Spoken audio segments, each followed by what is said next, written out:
अस्सलाम वालेकुम व्यूअर्स। आज हम बड़ी ही स्पेशल डिश बनाने जा रहे हैं, वो है लैम रोस्ट यखनी पुलाव। ये बड़ी ही मज़े की डिश बनती है। इसको हम ज्वाइंटली बनाएंगे, मैं और डॉक्टर आबिद फरूक जो है वो स्पेशलिस्ट हैं यखनी पुलाव बनाने में। तो इनको मैंने स्पेशली इनवाइट किया और ये सोल से आए हैं। और ये डॉक्टर उज़ैन है, ये सिर्फ चेक करके बताते हैं कि कैसा है। इसके अलावा इनका कोई रोल नहीं है। इसके अलावा ये हमारे स्पॉन्सर भी हैं आज।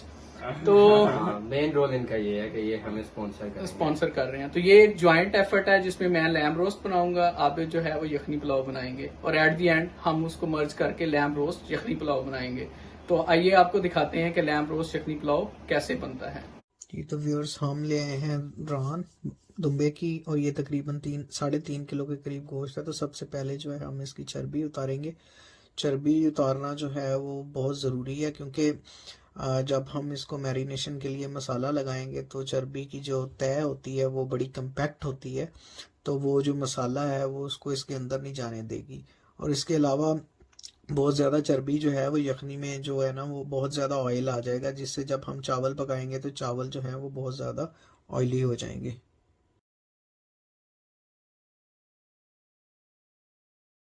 चर्बी जो है वो आपने जो है वो सारी भी नहीं उतारनी, लेकिन आपने इस तरह उतारनी है कि गोश्त जो है वो अच्छे तरीके से साफ भी हो जाए और मैरिनेशन का जो मसाला है वो भी इसके अंदर अच्छे तरीके से चला जाए।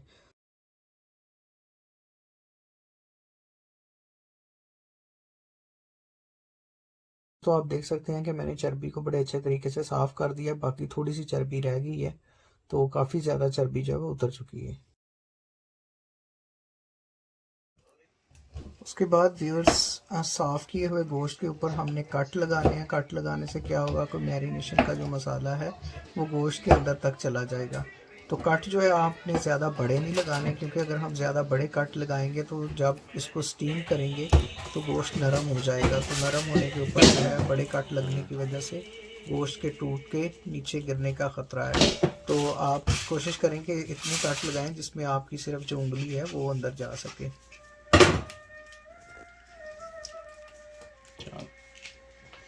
उसके बाद जी मैरिनेशन के लिए हम ये मसाला लेंगे। इस मसाले में जो है वो मैंने दरदरा सा किया हुआ ज़ीरा, हल्दी और वाइट पेपर जो है ना, एक तो काली मिर्च होती है ना, इसी तरह एक सफ़ेद मिर्च होती है, वो लिया और नमक लिया है।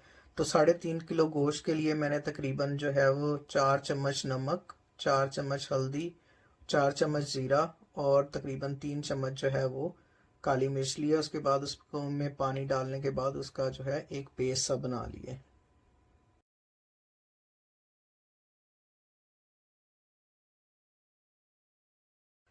इसके बाद जी मैरिनेशन के मसाले को इस्तेमाल करते हुए मटन को जो है अच्छे तरीके से मैरिनेट करेंगे। इस मसाले को कोशिश करनी है कि आपने अच्छे तरीके से लगाना है, और जो हमने कट लगाए हैं उन कट के अंदर भी लगाना है, ताकि मसाला जो है अच्छे तरीके से अंदर चला जाए। तो व्यूअर्स, हमारे पास ग्लव्स नहीं थे तो मैंने एक छोटे छोटे चॉपर यूज़ करते हुए जो है मैरिनेशन स्टार्ट की, लेकिन मैंने कंफर्टेबल फील नहीं किया, तो बाद में मैंने जो है इनको उतार के सिंपल हाथों के साथ जो है वो मैरिनेशन कर दी। इस व्लॉग की ख़ास बात यह है कि हमने ये जो है अचानक प्लान किया और रात के तकरीबन जो है 1 बजे के करीब, 12:30-1 बजे के करीब जो है हम स्पेशली हलाल शॉप के ऊपर जाकर जो है वो ये मटन लेके आए हैं।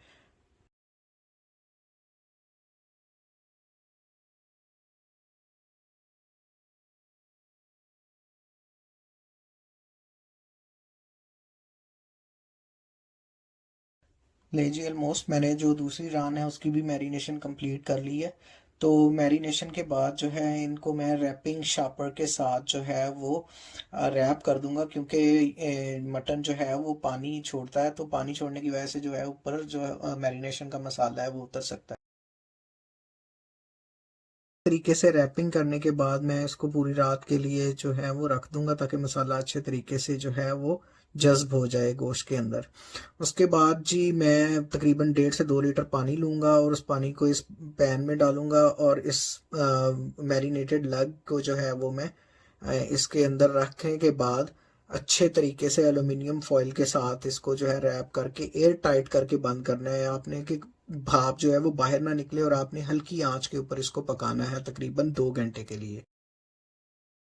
2 घंटे पकने के बाद गोश्त जो है वो काफ़ी हद तक सॉफ्ट हो चुका है। तो अब इसको मैं जो है वो ओवन ट्रे के अंदर निकाल लूँगा और इसी तरह जो है मैं यखनी को एक अलग बर्तन में निकाल लूँगा। इसी यखनी की वजह से ही जो है मैंने पुलाव का नाम रखा है यखनी पुलाव, क्योंकि ये यखनी जो है वो आगे चावल बनाने के लिए इस्तेमाल होगी।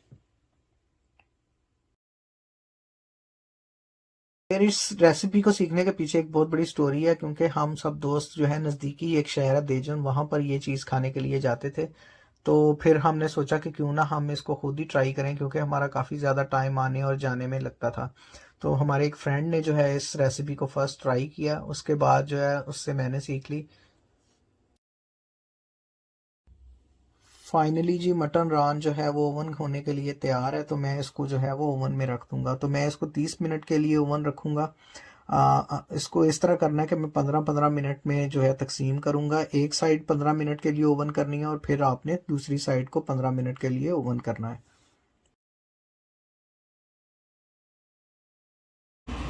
बाजी मैंने राइस बनाने के लिए ऑयल गर्म करना, ऑयल आपने बहुत थोड़ा सा इस्तेमाल करना है, क्योंकि ऑलरेडी चर्बी काफ़ी ज़्यादा मिकदार में होगी। तो प्याज डालने के बाद मैंने प्याज़ों को जो है वो अच्छे तरीके से भून लेना है और कुछ आपने मसाले जैसे दालचीनी और तेज़पत्ता वगैरह डाल देना है, क्योंकि ऑलरेडी मसाले जो हैं वो यखनी के अंदर हैं, तो आपने कम मसाले डालने हैं। मसाला डालने के बाद जो है मैं इसमें टमाटर और हरी मिर्चें डाल के अच्छे तरीके से भून लूँगा। भुने हुए मसाले के अंदर जो है मैं यखनी डाल दूंगा। यखनी के तकरीबन जो है 4 कप हैं, वो मैंने मैयर करके डाले हैं, ताकि जो है मैयर इसलिए कर रहा हूँ ताकि जब चावलों के अंदर पानी डालूँ तो मुझे इस चीज़ का अंदाज़ा रहे कि मैंने कितना पानी जो है वो डालना है। तो सारी यखनी का पानी ऑलमोस्ट यूज़ हो गया है। उसके बाद जो है मैं थोड़ा सा एक्स्ट्रा पानी डाल दूंगा।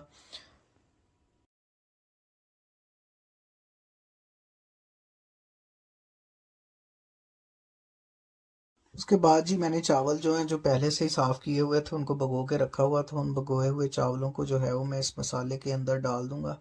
व्यूअर्स, आपने जो है इस चावलों के अंदर जो है वो पानी का ख़ास ख्याल रखना है, क्योंकि अगर आप ज़्यादा या कम पानी डालेंगे तो उससे चावलों के जो पकने के ऊपर है वो काफ़ी असर आएगा। तो अमूमन हम जो है वो जितने चावल होते हैं उन चावलों का तकरीबन 1.3 गुना जो है वो पानी इस्तेमाल कर लेते हैं। ये हजम के लिहाज से मैं बता रहा हूँ। ये जी चावलों का पानी काफ़ी हद तक खुश्क हो चुका है और अब ये दम लगाने के लिए तैयार हो चुके हैं। तो मैं इसके ऊपर एलुमिनियम की फॉइल लगा के अच्छे तरीके से बंद करके दम लगा दूँगा। फाइनली जी 15 मिनट दम लगाने के बाद जो है मैं दम खोल दूंगा। जैसा कि आप देख रहे हैं चावलों में दम लग गया और हमारा दम निकल गया। चलो जी, अब डालो इसको प्लेट। आप जो है बड़े ही एक्साइटेड हुए हैं लैम्ब रोस्ट बनाने के बाद। तो उन्होंने चावलों को गार्निश किया लैम्ब रोस्ट से और जो है वो सर्विंग स्टार्ट कर दी।